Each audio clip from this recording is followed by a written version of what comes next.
Okay. Here we go. We're here. Good morning. It is December 1st, 2022. We are officially done with November and we are into the Decembers. And as a result of being into the Decembers, we have 1 month left of the year, which is kind of crazy. 1 month left of the year. Nicola, good morning.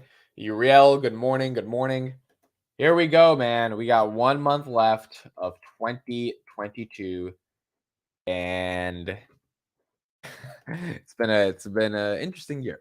The markets are up. Markets have ripped. Let me just put this in my Discord, then I'll explain what's going on right now, and we'll discuss a little bit more. Samuel Paxton, GS Strategy, Sasky Rose, Stu Marshall, Rikus, Ray, Arshad, Brother Mitt, Tim Will. Good morning, everybody. I'm a little bit sleepy today. I'm not even going to lie. I've been running on like 3 hours of sleep every day for the past couple of days. But I'm up, and it's hard to not be excited because the market is also up. I'm up, and the market's up. Now, this may be a bear market rally. This may be something that's, absolutely fake. But at least for the moment, it's like not crazy. It's not horrible. Erwin, what's up, man? Thank you for being here. David says, same, bro. Can't even open my eyes right now. Yeah, today's just, it's a little tired. That's all. Okay, so we have Palantir at 750.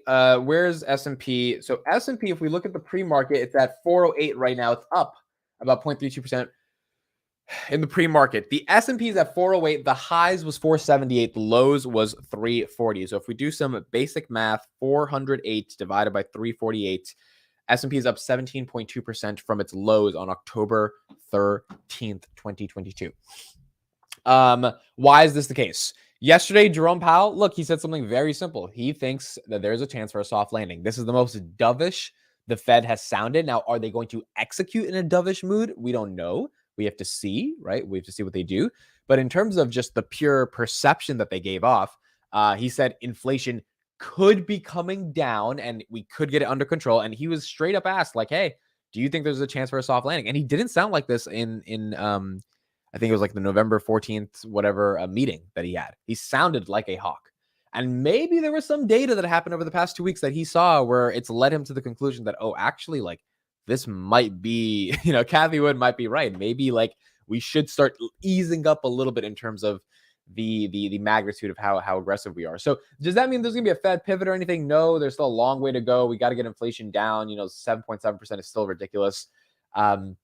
But markets are forward looking. And if the market thinks that Jerome is ready to look at that green candle right there. If the market thinks we're ready to move on, then that might end up happening. Ahad, what's up? Good morning, Amid. Bottom is in, my guy. It might be. The bottom might be in.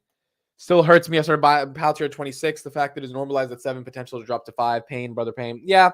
I mean, I think none of us are immune to the fact that we bought just way too high. It sucks. It really sucks. But it's a learning lesson. And it's also just like, all right, time to DCA and just keep it going. We'll keep going from there. Yo, I just had a dream and you were in it. No. I appreciate that, Arnold. You got to let me know what I was doing in your dream. I think I had a dream about some YouTubers before, probably a while ago. I have dreams with random people show up, and it's like people show up in your dream. That means you're thinking of them. I guess you were watching some of my videos and you thought of me. Okay, so we got that S&P at 408. That's fine. ARK is at 37 in the pre-markets. Tesla closing in on 198 pre-markets, 197.57 right now. CRM, Salesforce, down about 7% pre-markets. The reason is Brett Taylor, the co-founder or co-CEO, is stepping down. Salesforce is managed by Mark Benioff and Brett Taylor. Brett is leaving. I don't know why he's leaving. I guess he has enough money to just do whatever the hell he wants, and he doesn't want to run it anymore. But I mean, the markets don't like it. It's like, if Sham or Karp left today, like that would be kind of upsetting. Be like, hey, what's going on, man? Like, why are you leaving? So markets obviously don't like that. I don't think it's that big of a deal. Salesforce is on track to do 50 billion in revenue by fiscal year 2026. So, if you're bullish on Salesforce, you can probably continue to be bullish. I don't think this changes anything that dramatically. Snapchat is at so the fact that the market, right? Let's go to the fact that we're seeing some numbers we haven't seen on some of these companies. Meta, we're looking at 118, haven't seen that in forever. Snapchat at $10, haven't seen that in forever. What do we have on Netflix? Are we past 300 already on Netflix? Netflix, look at this, 305. This just goes to show how violent a bull market rally will be. Now, could this all be fake? 1000%. And this could all go away in the next couple of weeks. But when we do get to a bull market, I mean, this baby is going to rip because it has been suppressed for so long. And when the market's ready to, and that's where you want to have, that's where you want to have said, I bought, at decent prices, right? And I think the hard part about getting rich when the economy turns around off what happened when it was low is no one wants to buy when it was low because you were super scared, including myself. It's really scary to buy Meta at $95 when it's dropping, and it just keeps dropping on earnings, and it drops to 88, and you're like, what the hell did I do? I bought it at 95. But then when it rebounds because Meta controls 3 billion people, and they print money, it doesn't seem that crazy of a decision. It's just all relative at the end of the day, and that's why you have to pick companies that you want to be in long term. Where do you find the link for Meet Kevin's PP holding? It's just go to longpp.com. Longpp.com. It's not too scary to buy Tesla under 100. Yeah, that's true. That's true. And I bought a decent amount of Tesla under 2. Well, decent to me is like 5-6 shares, right? But so I was able to get some of that. But I agree. I mean, some of these companies with their fundamentals, it's like a lot of this whole Twitter stuff. Most Tesla investors I know, they're like, this is a gift from Elon. He bought Twitter to crash the Tesla price to give investors a gift, which is it's an interesting way to think about it. Sam Bankman-Fried also gave an interview that we'll probably talk about a little bit later as we get into the market open. And in that interview, website seems sus. It's a little sus, but it's a real ETF, right? In that interview, basically, he admitted he made a mistake. There was no admission of guilt of the commingling of customer funds with Alameda Research, the sister hedge fund that works with FTX. Now, did that happen? Yes, he confirmed that the commingling happened. He did not confirm nor deny that he was the one. Well, he tried to deny that he was the one responsible for the commingling. Because again, if he takes that money with the intent of losing it in Alameda or having the potential to lose it and not do effective risk management, then he's a fraud, right? Because he did something against the terms of service of their customer fund policies. But if he didn't do it, or if he didn't know how to do it and he was just an idiot, the intent kind of decreases. And it's sad because a lot of us think he's kind of lying. It's like, how could you not know that? Bill Ackman also yesterday. I mean, this is just incredible. Let me show you guys this real quick, and then we'll get into the market open. Bill Ackman said that he thinks that SBF is totally fine, and Kevin O'Leary agreed with him. Kevin O'Leary agreed. Look at this right here. Call me crazy, but I think SBF is telling the truth. Let's look at quote tweets. Kevin O'Leary is not here, but if we go to Kevin O'Leary, he said, yeah, I'm in the same I was like, it's just wild, bro. He's getting co-signed by some of the most powerful people on Wall Street. And I lost millions as an investor in FTX and sandblasted as a paid spokesman for the firm. But after listening to that interview, I'm in the Bill Ackman camp about the kid. I mean, it's an incredible thing, man. I mean, for them to just think this is an honest mistake. I mean, look, maybe we're wrong about it. Maybe he's not the villain. Maybe it was a mistake, but maybe it's not, man. I mean, I don't know how you make a mistake losing that stuff. I don't get it. All right. December 1st, 2022. We are into December. I want everyone to comment in the chat just because I love seeing this. What is your favorite thing about December? Whether it's Christmas or cold or snow, whatever it is. 9:30 a.m., December 1st, 2022. Got another 31 days left in this year. And then we move on to 2023. The stock market is now open.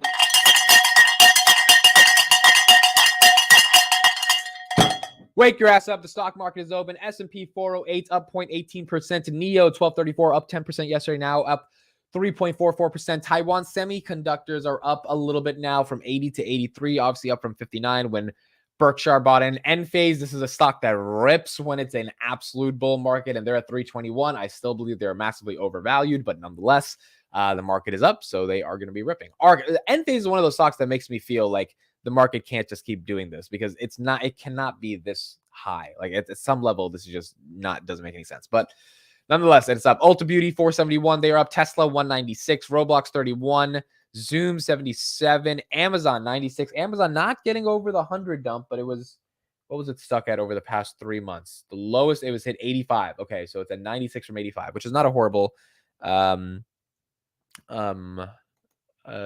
a horrible way for it to increase. Tattooed Chef at 1539, Datadog 76, Square 68. Lilium 14, Coinbase 46, Snapchat 1051, Airbnb 101. Nothing too crazy. Nothing is up insane. Even Meta, you know, it's up at 118. It was stuck at 114, 115 for the past couple of days. So things are up. Netflix is up. I listened to a CEO, the Reed Hastings yesterday, speak about Netflix.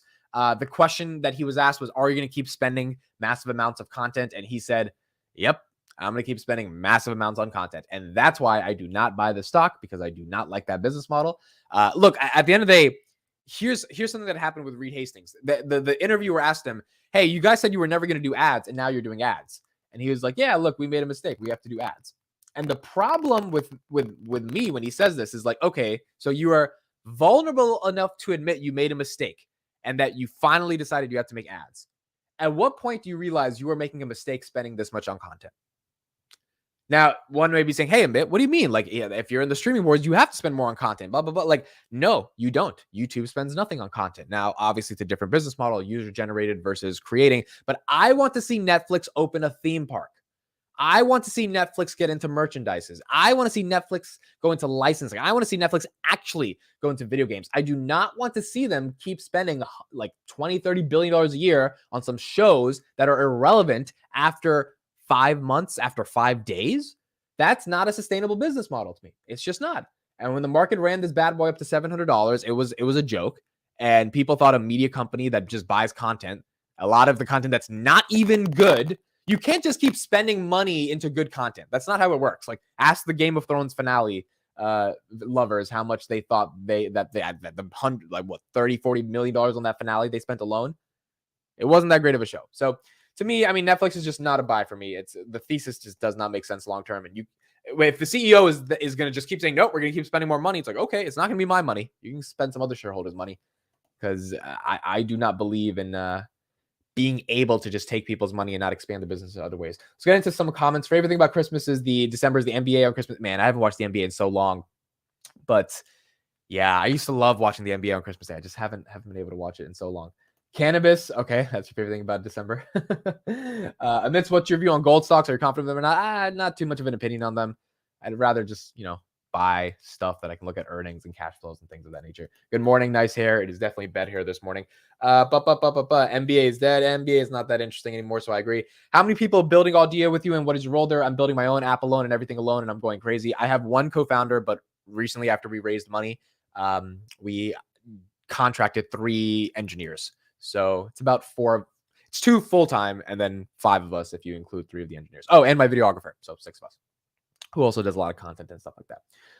Okay, let's get into these talking heads and see what they are speaking about. Here we go. We have Gene Lumster. Markets and now entering a phase where earnings matter the most. The markets have rallied, so it's a question if their earnings can sustain these rallies. Here we go. Wait, let me make sure you guys can hear this, because if you can't hear this, then it won't make sense. Okay, here we go. Good morning to you. We're all trying to get a sense of what's going on with tech right now, especially given the price or given what Jay Powell said, and now people are back to the races. Does that make any sense to you? It makes a ton of sense, and I want to put Powell's comments into perspective. Is that he really didn't say anything new yesterday. What was material was he did not pull a Jackson Hole, hinting that rates would go higher than what investors were expecting. That is what really threw his last comments in the market into a funk. We didn't get that, which was viewed as a positive. I think the market has a general sense that the rate hikes are for the next 6 months are in place. But I do want to point out what I think is going to be a change in the conversation around the Fed's comments. We've been so focused on that over the last 6 to 9 months, and understandably so, especially for tech investors, given the impact on the discount. But I actually believe that Chairman Powell's comments are going to become less important. What's going to become more important is I think we're entering a phase where earnings matter the most. Right. And just to bring it full circle here, Andrew, is I think that ultimately the bigger question to me is less about what's going on with rates and inflation, more about what's going to happen with earnings. And I suspect that they'll be going down in the next couple quarters. Yeah, I want to pivot the conversation because yesterday at the DealBook conference, I spoke to Netflix's co-CEO, Reed Hastings. He explained why he changed his stance on adding advertising to the platform. I want to get your reaction. What I failed to understand is that there's a lot of TV advertising that now couldn't find the viewers because the 18 to 49 segment had moved online. They were not watching linear TV. And so the advertisers are desperate for connected TV or internet TV solutions. So that's the real thing that I missed, and that we didn't have to steal away the advertising revenue. In fact, it was pouring into connected TV if the inventory is there. Hey, Gene, sounds like he actually would have liked to do this years earlier, he now says, if he could. Yeah, quite a surprise. And that was different than what he had been saying publicly in terms of these, but I guess hindsight 2020. And I would just put his comments into perspective about the bigger arc about what's going on at Netflix. Near term, they're doing a great job of taking some money that has been on the table, whether it's advertising revenue. They're going to be cracking down on the piracy and the sharing of passwords. There's a lot that they can do there. That's all in the plus column for Netflix over probably the next 12 to 6, 12, 24 months. So as you can see, they're bullish on advertising at that point, right? So if that's the case, that's fine. But the problem is, to me, you've got to get something greater than that. You can't just, advertising is not going to be the next sector of growth. There has to be something else. Like if you buy Netflix, you're buying a company that you think is going to be able to get even better content constantly. And it's like, how much did they spend on that Don't Look Up film that they bought in that they originally created in 2021? It came out on Christmas. It had like every superstar on the planet, Leo DiCaprio, like all these people. It's like, man, you can't keep doing that and expect us to expand. Meta at 120. Wow. Who picked up Meta as it fell? I did not. I did not pick up Meta. Who picked up Meta? I am very curious. Who had the chutzpah to decide to get a little bit of Meta? Now, granted, Meta is still down massively for the year. So most people that bought it at 250 when it was obviously still undervalued from a pure technical perspective, 88, it was just a joke. They are still underwater, but that was the big drop right here. This was at 138, and then we get down all the way to 95, 96, and then falling to a low of 88.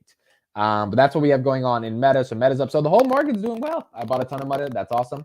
Will earnings in the next few quarters be disastrous? So, I mean, that's the question, right? If earnings suck in Q4 earnings, then it's bad. Here's why I don't think earnings will be disastrous. Black Friday, $9 billion. Cyber Monday, $11 billion. Like the consumer was spending, like Facebook ads must have been printing money for hundreds of thousands of companies. Shopify stores were making money. Shopify was probably, Amazon was e-commerce. Like I don't think its earnings are like they blow it out of the park, but I don't think they're disastrous either. So if that's the case, like we might, and if inflation goes down, we might be in a good spot. So we'll go from there. Tesla heading above 200. Gun to your head, if you have to buy Enphase or short Enphase right now at all-time high, I would short it if I gun to my head. Now the problem is if the market keeps ripping, Enphase will just go up because the market rips, or the Enphase rips with the market. But I don't think the market's going to go to like 450, 460 before the end of the year. I think we might have a little bit of a leg down. So does that mean we're going to lows of 340? I don't think so on the S&P, but I do think Enphase is not going to go to 370, 380 or anything like that. Also, Daily Cowbell episode today will be live streamed for those who keep up with that show. I'll actually put the channel link in the description and I'll pin it so you guys can check it out. We're going to be live streaming it at 2:15. The reason we're doing this is because for the next 2 weeks, we are live streaming every single day because our editor is actually going back to California and they can't edit the show like the way they usually do. So we're going to be live every single day. It'll be fun. So 2:15, around 2:15 or 2:30, you guys can check out and we will be there. Okay, let's get back and let's see what some other people are saying. Here we go. So let's analyze a little bit of what the Fed was saying and why the markets decided to rip. Okay. was it a little more dovish than the last time that Chair Powell was on? Because it was basically, the takeaway was kind of the same, smaller, maybe not 75 basis point increases, but maybe a higher terminal and a longer stay at that terminal rate. That seemed like what he said last time. Why'd the market react like it did, Krishna? So look, I think there are a few things going on here. First of all, there was a concern. I didn't really share that, but there was a concern going in that this might be a Jackson Hole moment where Powell would come out, max hawkish, and try and stamp on the easing of financial conditions we'd seen in the previous weeks. So part of it is just removing that hawkish overhang. But I actually think there's more here. There's more that is dovish and risk friendly. So first of all, he confirmed slowing in December is pretty much a done deal. Now, he did continue to lean a little in that higher for longer direction. And that's the hawkish offset they need to make sure we don't go nuts when they slow down. But he really didn't break any new ground there. In fact, he might have retreated a tiny bit. He said the peak rate might be somewhat higher than envisaged in September and qualified that this was his personal opinion. And I think he's just careful that not to get too far ahead of where the opinion on the wider committee is. He was more optimistic this time about the prospects of achieving that fabled softish landing. And crucially, we started to see some two-sided risk management come back for the first time in a very long time. That is super important for equities. Do you think Chair Powell believes that what they've done so far has a significant lag effect? He mentioned that because that's what I've been wishing that the Fed would put more weight on. And that is that we don't really know. We see it in maybe housing and in, I don't know, raw commodities, other places. But 3 months from now, if jobs are a lagging indicator, 3 months from now, we may not need a much higher terminal rate. Do you think in his heart, does he believe that? And he just wants to keep talking tough because that's what we need to do to conquer inflation? Or do you really think he thinks it's been ineffective up to this point and more needs to be done? I suspect it's somewhere in between two, right? And the somewhere in between obviously means that interest rates have to not go up as quickly as they need to do. Let's go to some mainstream news and let's see how Sam Bankman-Fried has been covered. Let's look at this one. All right. So he just gave an interview. Let's see what Today, the Today Show that I haven't watched, I think, in a long time, has to say about this. Meantime, we are learning a lot more about the stunning collapse of cryptocurrency giant FTX. It was once valued at $32 billion, right now effectively worthless, in bankruptcy, leaving creditors and customers wondering if they're ever going to see their money again. Sam Bankman-Fried, the man behind that company, he actually talked to CNBC's Andrew Ross Sorkin at the New York Times Dealbook Summit yesterday. It was his first extended on-camera live interview, and he appeared to express some contrition over what's happened. Look, I screwed up. Like, I was CEO. I had a responsibility. That means that I was responsible ultimately for us doing the right things. And I mean, we didn't. Like, we messed up big. Wow. Andrew Ross Sorkin joins us right now. That was kind of a big confession there. I mean, this company worth $32 billion now. He's got like $100,000 on a credit card or something like that. Is what he's saying, like, I had no idea what went wrong? Is that plausible? I think a lot of people asking that question this morning and whether his answers were truthful. What appears to have happened is he was running the equivalent of a stock exchange, taking people's money that they thought they were investing in cryptocurrencies. He was also running another hedge fund, his own investment firm, investing in cryptocurrencies. And he was, quote unquote, loaning money from those people to himself and then gambling with that money. Some people call that stealing.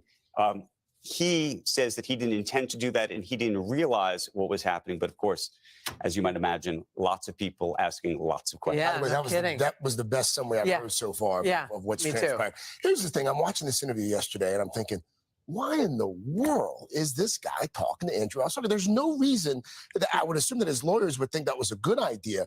This is part of what else he said from the Bahamas. I think I have a duty to do everything I can try and do what's right. If there is anything I can do to try and help customers out here, and I don't see what good is accomplished by me just sitting locked, in a room pretending the outside world doesn't exist. Okay, so there's the explanation about. Are you guys buying it? Yes or no? Put it in the chat. Are you buying it? Are you buying this? Yes or no? Sam was thinking it was free money. Bro, the dude was like, oh, they gave me their money. I have the money. I could do what I want to do with the money. Are you buying it, bro? Are you buying it? That is the question. That is the question. I don't know if I'm buying it, bro. He could barely even look him in the eye. I don't know if I'm buying it. Like, if you're genuinely upset you made a mistake, you look someone in the eye and you're like, you talk to them. If you're trying to squeeze and weasel your way out of something so you don't say anything in a legal sense, you do what he does, which is squirm in his little chair. And like, you got to remember, bro, this kid is a rich, privileged kid. Both of his parents were Stanford law professors. The kid's pretty much had everything given to him his entire life. That doesn't mean he didn't work hard, but you talk about adversity and struggle. I mean, like, no, the kid started making millions trading Bitcoin when he was like 24, 25. So I'm great. I'm happy for him and that he was successful, right? There's no hate there. The problem is it showcases your character if you are able to then just be like, oh, $32 billion. I'm sorry it happened, right?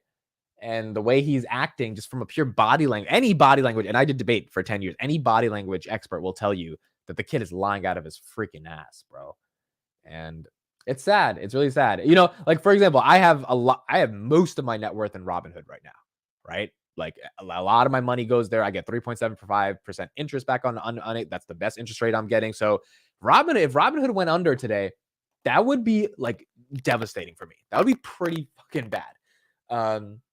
And so, yes, give the guy a break. He's high.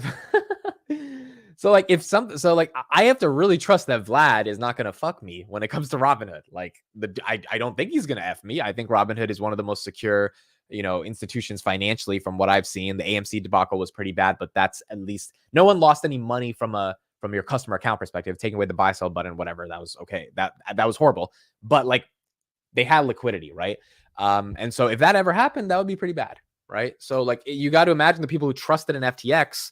And once you were getting 8.5% on your money, maybe there's a sign to be like, hey, well, let's not trust FTX.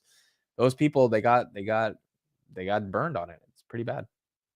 Isn't Robinhood insured? Yes. FDIC, Robinhood is insured. So that's where. And Robinhood, the stock, yes, I have all my money in Hood. Let's check out Hood right now. Anyway, by the way, me and Gabe will be doing late night stock talks tonight on his channel, GS Strategies. So check him out. He's in the comments right now.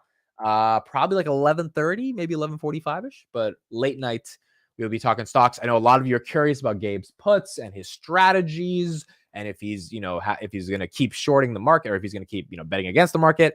We will be talking about all of that tonight on his channel. 976 is Robinhood, up 1.7. Let's look at the max on this one. This one, the max here was 80 something, right? 85. It went up to 85. Now it's down to 9. Look, I use Robinhood so much. Like, I like the product. I really like the product. And so it's sad for me to not use them or not buy their stock, because this is one of those things where I want to be a shareholder in this company because I love their product. The problem is, I think, they have to get a lot of people trading again. And in this market, it's hard to get people to start trading for them to be able to make a payment for order flow on top of it. So if that's the case, it's just harder. We have girls.18z in the chat. Let's get rid of these guys because we don't want to see free girls in the chat. That's not what we're here to do. Anyone here who is symptomatic SPF certainly didn't lose their life savings. Yeah, I think it means sympathetic. Yeah, if you're sympathetic to SPF, it means that you didn't have to deal with any of the ramifications of what happened with SPF, which I understand. The problem is a lot of people did have to lose some money. That's what I'm saying. I didn't have money in FTX, but if I did, it would just suck, right? And so that's where it's there. Snowflake, let's look at the CEO talk about their earnings. They dropped about 5% after hours yesterday. Not an amazing earnings, not a horrible earnings, but they still didn't do the best. Let's see their CEO talk for 2 minutes on their guidance. Put in the chat if you are a owner of Snowflake at all. You're guiding to margin of 1, which is a pretty big decline from what you did this quarter. I have to imagine that if you that you do not need to have margins that low in order to be able to build up business. The guidance is the guidance, Right. and you'll just have to wait and see how it plays out. We think these numbers are formidable in any reasonable context. Obviously, the sentiment in the market is a little stressed out, and people react very strongly, and that's understood. But we live in the real world, and we just go one day at a time, one quarter at a time. Fair enough, but I'd always felt this kind of slowdown is made for Frank Slootman and made for Snowflake, because the pay-as-you-go model is the one that I would use if I felt like I had to be on the cloud, and the cloud costs a fortune. People don't realize how much these other guys charge. Yeah, our model is on the one hand, similar, to the SaaS subscription model in the sense that customer does a contract. The contract is ironclad. In other words, the contract will come due over the term of the contract. What's different is it's not a ratable recognition model. So customers. I'm not going to lie, bro. I think he said the word contract like 17 times. The bottom line is the macro economy is not the best for Snowflake, just like it's not the best for a lot of SaaS companies. CrowdStrike declined massively, 18%. It's recovered a little bit right now. SaaS is going to grow over 2023. The question is, how bad is the macro going to be? Because the multiples we put on SaaS companies are simply going to shrink, right? We can't put 100 times, 40, 50 times ARR, which is annual recurring revenue, if interest rates are super high. The other problem is Snowflake was already trading at a 30 times TTM, trailing 12 months revenue, which is just a very rich valuation. You could argue it's overvalued. Even if it's not overvalued, it's a very richly valued company. So Snowflake is a stock I don't want to touch, but I liked it at 110. I don't think it's there yet. I know that was the bottom that it had last time. Where is it at right now? 147. Yeah. See, I liked it at, let's go to 1 year. 110 was the bottom in June. And since then, the second bottom was around 130. And no, 122. So 110, 130, 122. Those were like the nice little spots. Now 147, it's not exciting. Like a 28 times price to sales, not exciting to me. Not exciting. Not right now. Also, what's the moat of Snowflake, right? Like, what's their moat? They're a lot of people use them, yeah, but like, what's their moat, right? When you compare them to something like Palantir, it's like, okay, hold on. One of these guys has a moat, the other one doesn't. So I'm not super bullish. Yo, why are there all these mods here? I mean, not bots. Why are all these bots here?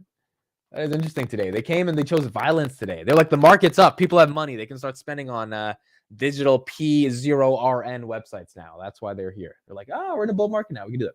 By the way, guys, merch is officially launching on Monday. I know you guys have been asking for it. I don't know how many people are going to buy it, but I spent the past couple of days. I built up a Shopify store. I actually got some designers to build some really decent merch. So I think it's going to look nice. It's merch for my startup, merch for this channel as well. So if you guys are interested in that, that will be launching on the morning stream, December 5th. I think it'll be kind of cool. It'll be fun. You know, it's crazy. I opened a Shopify store. Let's go to Shopify stock, by the way. Back in December of 2017. And I learned how to use the platform. So that's why I was able to set it up in like a day, because I know how to use it. It was so simple. But I used to do like drop shipping like years ago when I was just getting into business, trying out like little ideas. And I learned Facebook ads from it. I learned how to use e-commerce. I wasn't amazing at it. I made like a couple $1,000, but I also spent a couple $1,000, right? So net, it was either a wash or I came negative. But it was fun to just be in that process and learn how to like run a little bit of a business. So it's cool now that there's actually a little bit of an audience that might want some of the stuff I'm selling on e-commerce, which is just merchandise, versus like trying to do Facebook ad targeting for random products, which I think, it was fun to do that when you were 18, 19, 20 years old, because you're just learning what it's like to get into the world of online commerce and business, even if it's unsuccessful. So yeah, things come full circle sometimes. And now it was a lot more easier to set it up.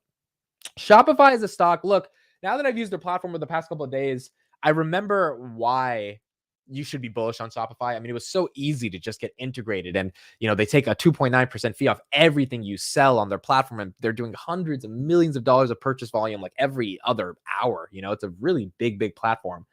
I guess the question is their ability to continue to grow. I think they did $2 billion in revenue last year or last quarter, $50 billion market cap. Let me see Shopify's revenue. Hold on. Shopify Rev 2021. What did they do in 2021? Shopify revenue. Shopify.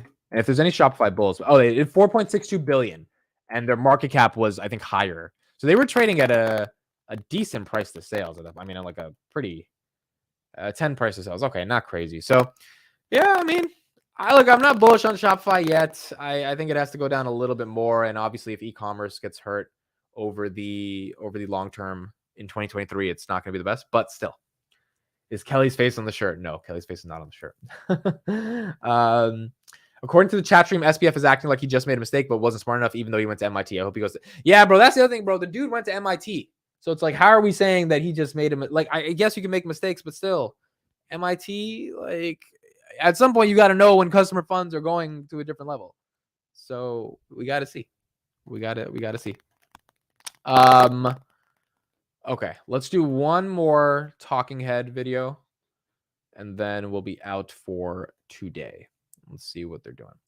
Here we go. Let's look at this. Should Apple cut app stores after facing Elon Musk? By the way, Elon Musk visited Tim Cook yesterday. Okay, visited Tim Cook at the Apple headquarters, and he said it was a misunderstanding, and Apple does not plan to take Elon off the App Store. So they had a constructive little conversation yesterday. Now, does that mean the 30% fee is going to go away? Probably not. So we'll see. Apple's App Store is in the spotlight again this week as Twitter owner Elon Musk argues the company takes too large a cut of transactions on the platform. Should Tim Cook reduce Apple's App Store fees in a downturn? John Ford is here to weigh in. Hey, John. Hey, Joe.